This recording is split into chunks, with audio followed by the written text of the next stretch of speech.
Bass loved her.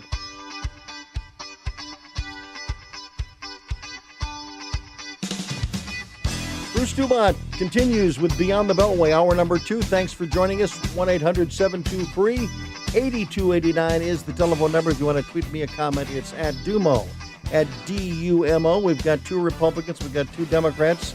We've had a knockdown, drag-out fight in hour number 1, talking about the Mueller report and the Attorney General of the United States and whether or not he's going to ever speak again before the Congress. And again, if you did not hear this afternoon, President Trump has now tweeted that he does not believe that Robert Mueller should move forward and provide any further testimony to Congress. We'll see what happens, but again, that is the advice from the president. No sunlight, darkness is good. Kind of flipped his position on that. I want to spend just a couple of seconds because obviously we've had several weeks in a row where the conversation has been very, very heated. I want to look ahead for a moment and look ahead to beyond the next election in 2020, and play do a little role playing here.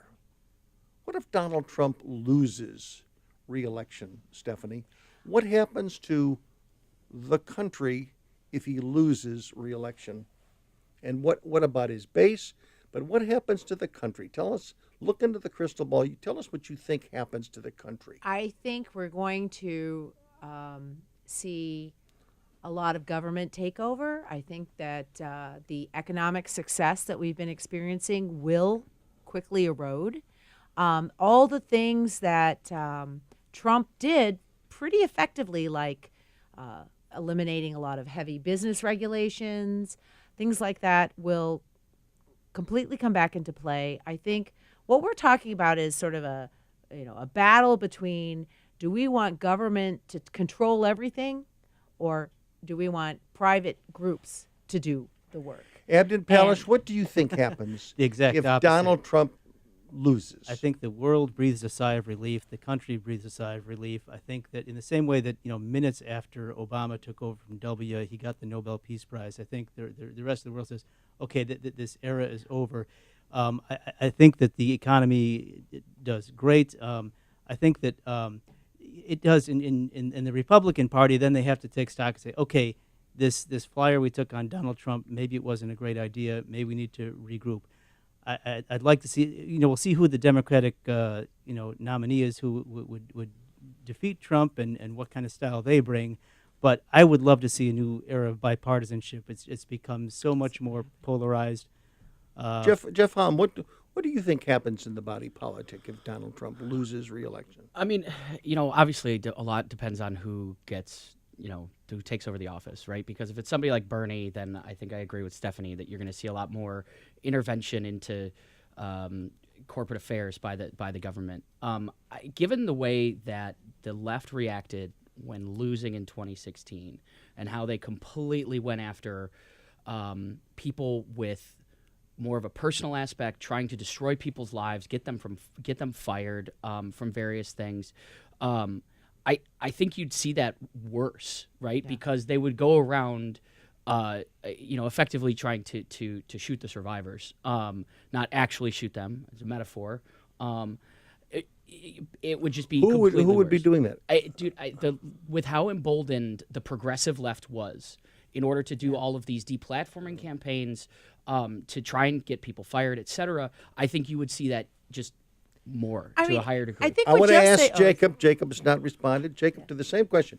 What happens if Donald Trump loses? What happens to the body politics? Look at the big picture. I think it gives us a great opportunity to restore integrity to our system of government, restore respect in the separation of powers, and bringing it. I'm very much of an institutionalist and believe that our founding fathers and the Constitution set up checks and balances the way they did, and I think we have a president who has just run roughshod over it, who doesn't care about our institutions of government, and I think that is something that needs to be restored, and I think it'll restore a level of I would, trust and I would, confidence. I would agree that in the checks and balances, the Constitution, all that kind of good stuff. It's the reason it's one of the oldest political documents, still functioning political documents in the world, speaks to its effectiveness. But if you look at the Democrats who are running for president, they're running against the First Amendment, the Second Amendment, the the Electoral Fourth Amendment. College? They want to the advantage electoral the college. Wait, they no, wanna no, no, no. Wait a eliminate minute. Wait a electoral minute. Wait a college. minute. One There's at a a time. difference between. That's There's One a at a difference. time. There's a big difference between having differences of opinion on whether or not we should have background checks and whether or not there should be Yeah, well, there let's should talk be about that. limitations on assault rifles, which Sure. are okay. The big difference between that and having respect Okay. for the institutions, the three branches of Well, government and their separateness, let me- and the checks and balances that are inherent. You've got a president right now who is telling his people who work for him, disobey subpoenas, do not recognize the United States House of Representatives' power of oversight that's built Obama. into the Constitution. Yeah, I mean Yeah, that's look at that's Eric not Holder. Let me- that's, let that's me- not a new let that's me- not a new thing.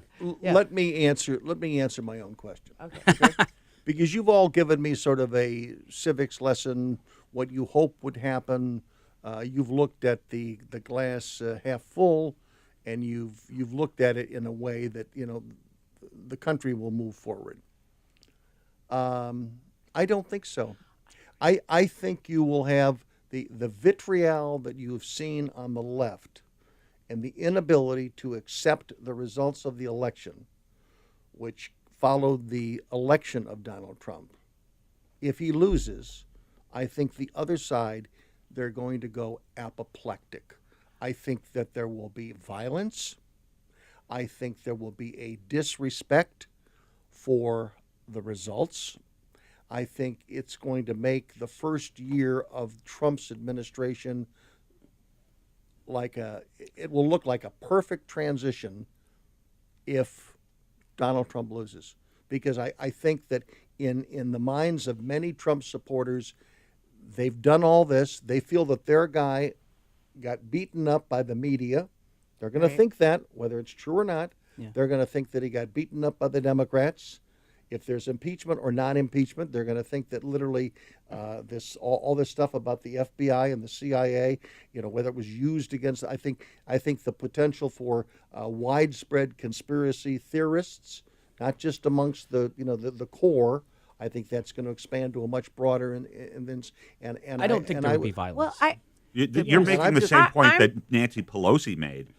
There was a very interesting article in the New York Times that Nancy Pelosi said that Trump will contest the election. There will be uprising unless it is an overwhelming, undeniable, undisputed victory. In which case it is clear mandate. That's possible. And by the way, I don't believe there will be an overwhelming victory by either side in 2020. I'm just saying is that I don't have as positive a projection of what will happen if. And by the way, if the Democrats were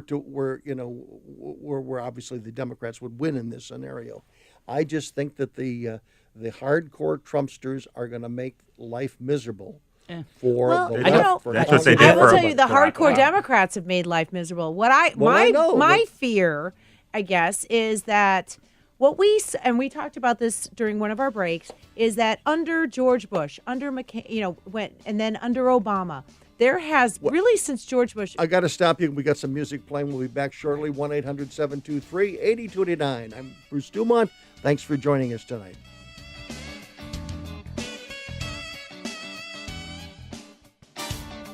Bruce DuMont back in Chicago. And Stephanie, you're talking about the post-Trump era. Right, And if he Nick loses, Sandman. I mean, as an example, I mean, we're talking about, what if? I guess the other the other thing is, here's the other question, and I'll ask the Democrats because they'll probably go apoplectic with this question. The question is, what if Trump wins? What if Trump wins big? What do you do? What do you do next? I mean, I think I looked to everybody. get married in Canada. I don't know. Oh, come on. I think Democrats already went through I'm just kidding. their grieving and denial process. 2.5 years ago. I think we're when on they won the anger first right time. now, though. So Yeah. where are we at in this I stage? think we're on anger. So it wouldn't be any worse than 2.5 years ago. But I mean, Really? Trump could do Well, a lot we were more told damage. that the No, world would here's fall my- apart. Has Right. the world fallen Paul apart for you? Krugman it's wrote there. that Here's we would my- enter. Yeah. Oh, It's a work in progress. But here's the point, and I want, in fact, I'm going to suggest if you're a Democrat or if you're a liberal, I want you to pull off the road. If you're listening to us right now, I want you to pull off the side of the road because I want you to contemplate what I'm about to say. Because we asked the question, what if Donald Trump lost? What if Donald Trump won re-election and knew that he would never, ever have to face voters again? What would a second Trump administration be What? like? Because he's been He'd have holding a- back. He'd build that wall. That's what he would do. He would take everything. I think he would No, do but that. what else? Well, what else? I mean, so- literally, I think he has a sense of delivering for his Grabbing money, supporters. grabbing as much money as he can get his greedy Oh, come hands on, and on. putting it Come into the pocket, his own pockets, and the Yeah. okay, pockets of his Democrats, you friends. can go back on the road now. Hopefully, you've not. I think he's already done. I mean, he came into office and kind of surprised. Some people thought that he might govern a little bit more restrained than he campaigned as a candidate. And no, he's been every bit out there on the wall. He's done and everything. I would He actually, said he was I would gonna actually do. disagree. Yeah. Right. So I think it's more the Jeff same. Holmes. So yes, if everything he talked about actually translated into things, I would agree with you that it's much farther out there than we would have expected. However, if you look at the actual policies that have been passed by the United States Congress, they're in keeping with a generic Republican president. Right? I mean, there's actually tightening of sanctions against Russia. We killed something like 250 Russians in Syria on an attack on one of our bases. There's the economy's booming. All this, I mean, this is all generic Republican. and We he- know we have and he- enshrined bigotry in terms and of he keeping named out two certain conservative countries that judges. can't come in. Yeah. You know, And- that What was do a we do- huge what- part of his Okay, campaign. I want to switch gears now. I want to talk about another important issue. Was on the front page in all the newspapers this past week and every newscast, because when we woke up on Tuesday, there was like wall-to-wall, cable network coverage out of Venezuela, because at that particular time the speculation was that the forces tied to Maduro were going to basically give up a switch over to the opposition leader. And that didn't happen. And then there was a report from Mike Pompeo, the Secretary of State Pompeo, that Russia had told Maduro, don't leave. He was allegedly ready to get on a plane and go to Havana. So my question to you is, because this big buildup last week, where it looked like our side in that debate down, or that government down there, was going to be favorable to us, it didn't happen. Right. So what do we do next? And how important is Venezuela to the United States, Jeff? There's headlines today saying that Guaido is considering to ask the U.S. to intervene militarily. We should not do that. We should not be using military assets in this. However, I believe that Guaido is the legitimately elected leader, and that Maduro should leave. Right. However, there's no. But reason where for were him to all do his that. people? I mean, there was a goodly number of people out Well- there, but what he Whose people? hinted, People. Guaido, Maduro? his, Okay. his people, the people in the military that he was Well, that he there's a lot said were going to switch, they didn't switch. Well, and some did. there's a lot of fear, because if you choose wrong, you could be killed. And here's the thing. We also now know that there has been a huge influx of both Russian and Cuban security agents that are in there advising that As military now. paramilitary, yeah. Exactly. And so they're shoring do we up. know that? And Well, yes, that's what the the report. That's what administration Pompeo most said. recently is saying. Yeah. Is Does the that was president know reason.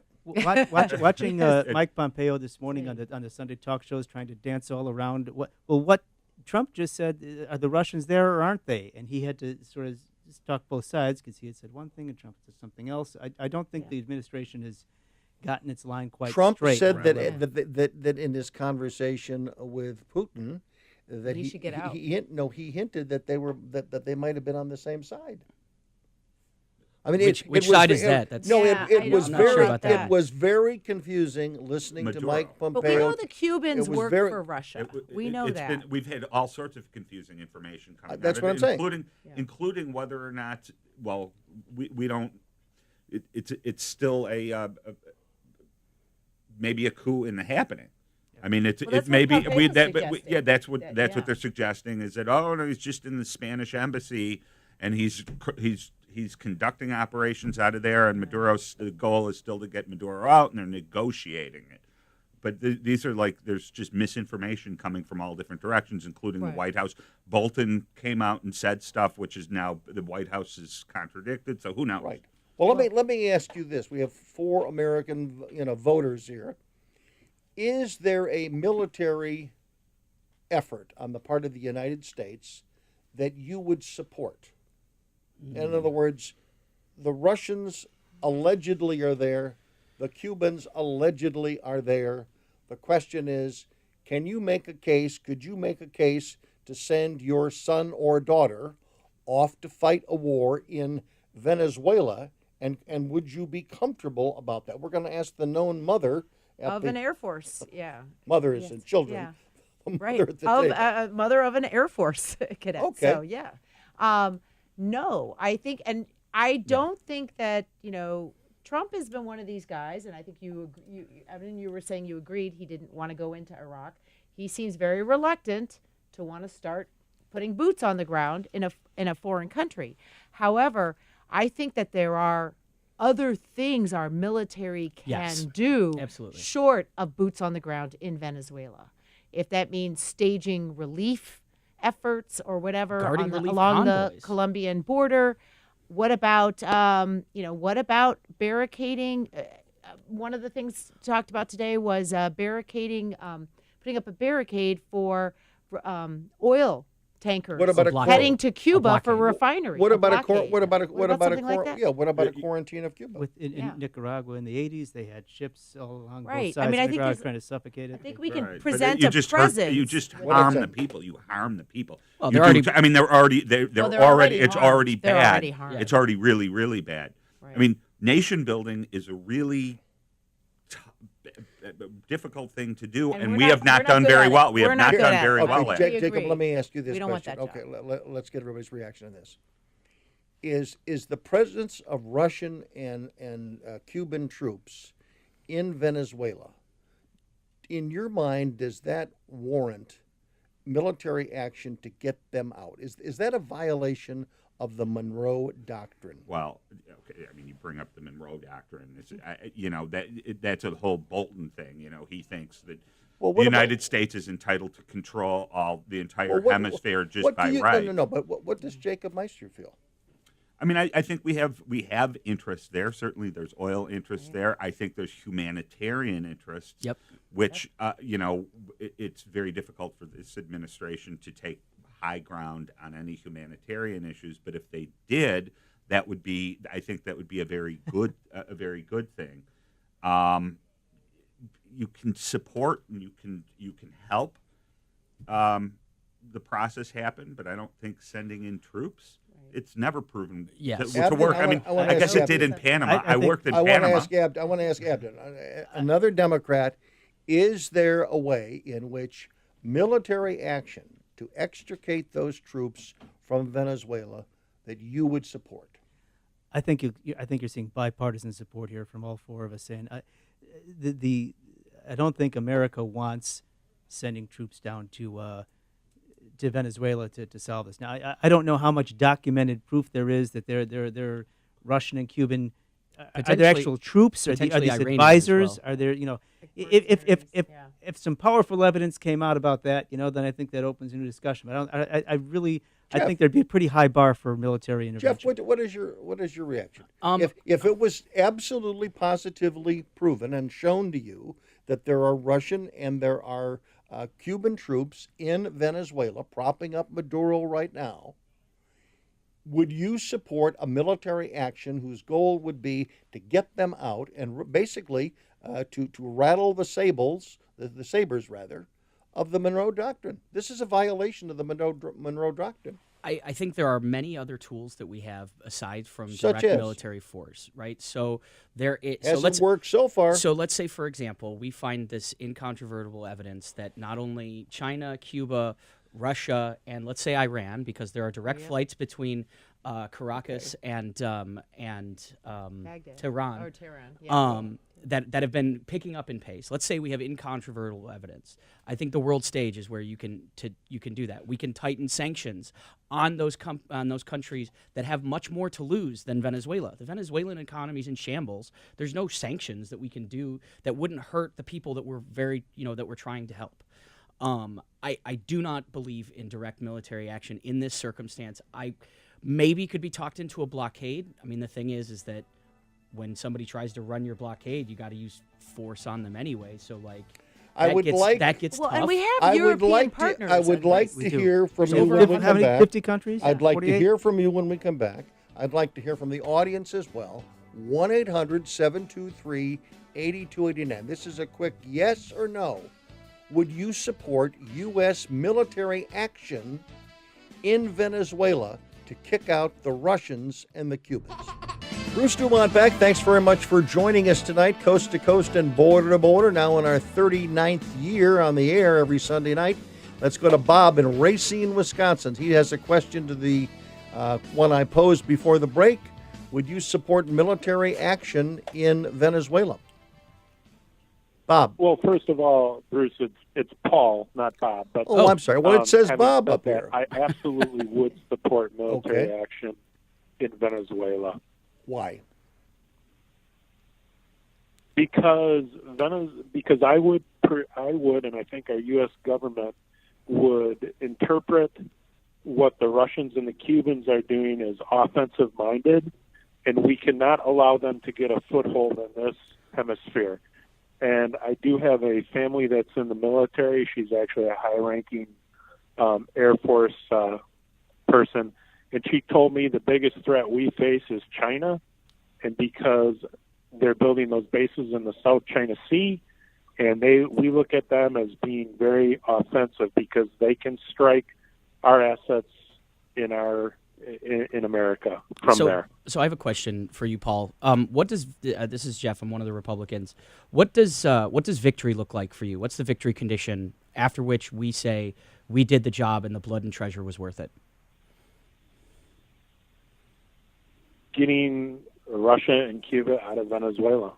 Okay, but how do we know that that's done, right? So like, nobody with a Russian passport or a Cuban passport is allowed within the borders of Venezuela. I mean, like, I just don't know how that's enforceable. Well, I guess the question, Paul, is would you be willing to have the U.S. military presence as advisors for a post-Maduro government?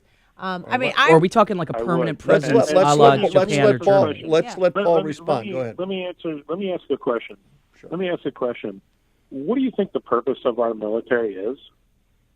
I mean, At our borders. well, so I would actually argue that the United States Navy is the guarantor of the shipping lanes across the entire world.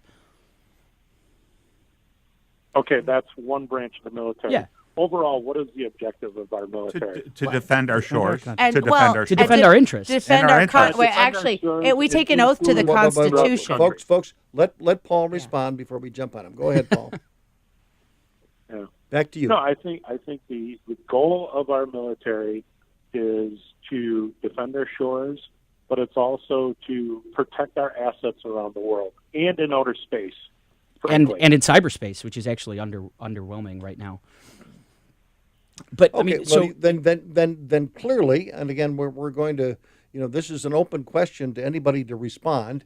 You're the first one that's responded thus far, because there's a lot of people in America, as you know, Republicans and Democrats, that are war weary, and especially when you have a president, when he ran, he was an isolationist. This was a guy that didn't want military action. He criticized, previous military action. He criticized it for, a lack of basic quality intelligence. I mean, the conversation that I had just about 5 minutes ago with Abden, we were not doing an Abbott and Costello routine here. We both watched the Secretary of State today on television, and it was agonizing because it appeared that he was saying something completely different than what the president had said about whether Russia was they wanted to help in Venezuela. Well, how are they helping in Venezuela? So there's confusion even amongst the administration as to what they want to do next, and I don't know how they rally the American people to a position when they may not even have the position thought out amongst themselves. Paul, I have a question. So let's say we do intervene militarily. We accomplish the goal of getting Russian and Cuban and Chinese and all that military interference out. What do we do then? Do we establish a permanent presence like we have in Japan or Germany? Do we just kind of go back and say, all right, we're good, and leave like we did after, Gulf War? I mean, what does this look like afterwards? So to answer that question, it's pretty straightforward. You do establish a presence there. You mentioned it before. We have an established presence all over the world, and really that's to our advantage. And really that's the goal of our military, is to give us an advantage. Do you really think, let me ask you this question, do you really think the leaders of China and Russia really have the best interest of the United States at heart? No, absolutely not.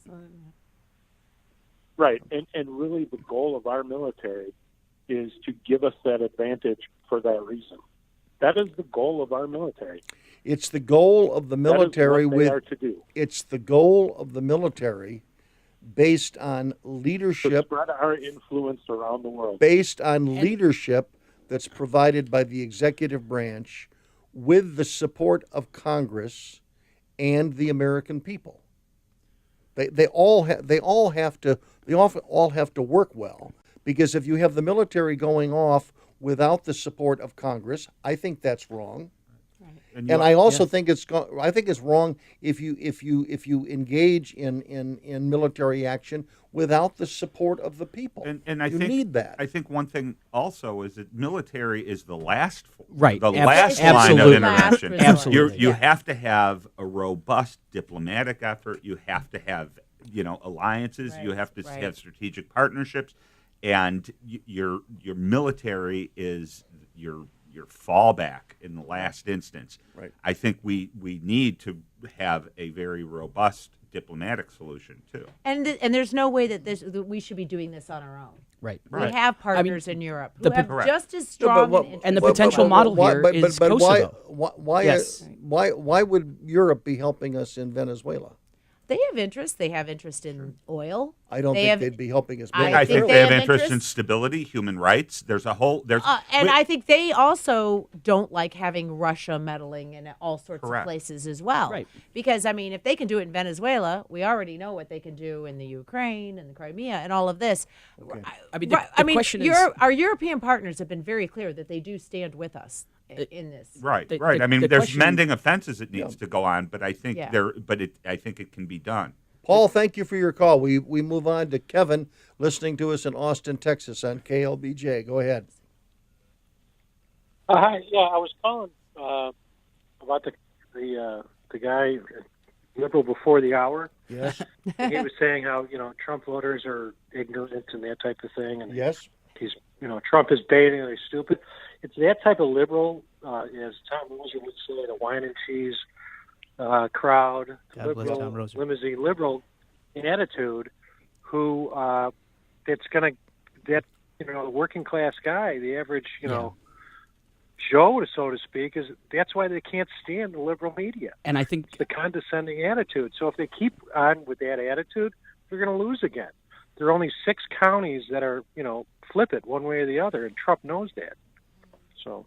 Well, that is always amazes me, is that sometimes political leaders don't learn, or parties learn from their previous mistakes. And I have not seen anything thus far to indicate that the Democrats have learned the lesson of 2016. I mean, they're trying to basically come up with a scenario that they can get enthusiastic about. But again, that was the Russia connection, and by it insulting didn't swing play. voters. Right. And it didn't right. play. It didn't. Yeah, play. well, they're insulting them because they didn't go to college. so they're not very articulate, right? And but they're passionate about, I want a job, I want to work, I want to provide for my family. If you're going to do it, you're going to do it. I hear all the most of Democratic them, I think, are libertarians. All right, let's go to Abden believe- Palish. I hear all the Democratic nominees talking about lunch bucket issues. About we want to be able to, we want a country where you can afford to, get a job, support your family. Talking about exactly those issues. They're not talking down, and they're not. Well, And they're talking about those issues, but Trump has actually followed through and provided that. Wages are going up. Right. Trump is trying to More kill health people are care for working everybody. now. So if that's going to be their attack, they have no argument. Trump has provided those things. well, I mean, it's an interesting strategy to sort of come out, and I understand. I'm completely with you, Kevin, on this, and that is to say, you made a mistake in 2016. Yeah. And You're now stupid. we're Yeah. going to We're going to double down. We're going to double down on that, and that I think that the Democrats might find themselves in an incredible rock and hard place by doing that. That's a very careful line to do that, and I think Biden, his strategy to make it about the person and the persons who vote for him is, because he can't really do it on the economy, is going to be very dicey. I think he's walking a tight line. Kevin, stay on the line for the question I'm going to ask our guests, our Democratic guests, and I'll start with Jacob. Jacob, how confident are you that Joe Biden is this blue-collar guy who can break through to these voters in Wisconsin and Michigan and Ohio and Pennsylvania and beat Donald Trump? That's who Joe Biden is, and he's been that for decades and decades. He's a scrappy guy from Scranton, and he has a bond with particularly Midwest, working class. Is he working, the, working is he the families? only only Democrat that can do it in the field right now? No, I think we've got a great field of candidates, and it's very early on, Who and we'll else? see. Who else? Can Kamala Harris make that case? I think that we can. I think that somebody like Elizabeth Warren has passion for the issues that impact working families, every family. We've got to pause. I want to hear from Abden when we come back. Bruce DuMont, one more segment to go. Don't go away. We are heading into our last segment, and Abden Palace, you wanted to make a comment based on the last segment. Yeah, I think that the reason Joe Biden is like 30 points ahead in every poll, that's come out of the last several days, is because he does connect with the average voter so well, and he really does have those blue collar roots, and he plays that. And he's old. One of the And he's onion, old, and old And people he hasn't vote. been blue collar in a long Yeah. time. But that onion parody of him as Diamond the guy, Joe Biden. as the guy in the White House in his T-shirt, working on his car and like in the driveway. biker vest. People kind of see him as that way. I mean, there's a comfort level with Joe Biden that America feels comfortable with him. And he'll have to have some answers for women voters on the Anita Hill stuff and the Well, he claims the affectionateness. But I think that he obviously starts out as the front runner. I think the Democrats have plenty of folks that can have that Midwest blue collar. Pete Buttigieg, who got Indiana small town mayor. Tim Ryan from Youngstown. Tim Ryan would be a strong candidate. I just don't think he's going to get. I don't think he has the staffing. Ryan to also Attractive. recently criticized Biden on China, saying that his remarks were completely out of touch. No, Yeah. I mean That's a primary. They'll he's be the type of arguments guy. in primaries. He's the type of guy that would be a very strong candidate if frankly he gets his CNN town hall. I mean, Right. One of he'll the things- probably get it. if he I gets think on he it. would be a lot stronger than Pete Buttigieg. And Buttigieg is Yeah. doing well now. But I'm talking about if I'm looking at Wisconsin and Michigan and Ohio and Pennsylvania Yeah, Amy and the blue Klobuchar, collar, when she gets Klobuchar Amy could do it. Klobuchar, She- perfect. she could Klobuchar. be That- a that dark announcement in horse. the I see blizzard, her that as was the pretty dark horse. impressive. Yeah. Well, she was but good. they have to avoid what Obama even said, and that's the circular firing squad. And the question is, what will be the taste for blood, so to speak, among the candidates to go after each other and be willing to damage the person who might be the one I that has hope to they, lead. they don't have to do that. They can have a policy discussion. So he was going to be able to take on the Republican nominee, who will be Bill Weld. That'll be great. I think you have to be. I think you have to be aggressive. I will bet you Yeah. any amount of money. Any amount of That money. it's not I would Bill like to Weld. see a spirited Republican primary with Bill Weld taking on And Donald Romney Trump. Oh my figured God. that out early he would, too. He that would get he the wasn't. floor. I hope Trump we're would not- wipe the floor with Weld. He's That'd be actually I hope hilarious. you're not putting a lot of money into that, in that race. Needs coverage. I mean, But one of let the me- interesting let me- things let about me Biden. Let me ask you this question, Jeff and Stephanie. Would it be good for Donald Trump to have a Republican primary because all the media is going to be stuck over here on the Democratic side? Would it be good to have some sort of a primary to help Donald Trump? He doesn't need any. I mean, he doesn't need a get in the primary to get news? media attention. Exactly, and that would be the only reason. I why. think it could. I think it could do quite a bit to help the Senate Republicans not get slaughtered in Actually, November of I think the 2020. opposite. The map is actually very favorable to the Republicans in this cycle. Not as favorable as last cycle from the Senate. But There's 8 seats that are seriously at play. I You got 22 that are 22 or 23 Republicans who But- are up, and you're going to have minimum 6 but that are Schumer's- serious at play, and probably closer to 8. and one of the And it may great get hopes, worse. one of the great hopes there was Georgia, and Stacey Abrams just said she wasn't going to run for senator. I forget, Schumer was trying to recruit somebody else in one of those hotly contested seats, and that other person backed out. Their name escapes me right now. There's no upside for the Republicans to try and primary Donald Trump. I think it'd be healthy for America to have that discussion. And I'm being somewhat facetious when I say he's going to be the nominee. He'd be an absolute long shot. But as a former, governor of Massachusetts, he has a credible platform from which to challenge Donald Trump and try and take on the He's mainstream like a Republicans gad- that but say he's that. like a when- gadfly. When was Yeah. he? When was he? When did he leave office? He tried- Massachusetts, Yeah. like He tried to 1980. get elected in New York, Yeah. and then he ran for vice he should. president. He I should mean, run as a Democrat. Well, he was on the Libertarian ticket in 2016, right? He was. Yeah, he he could was run as a Johnson's Democrat. running Right, mate.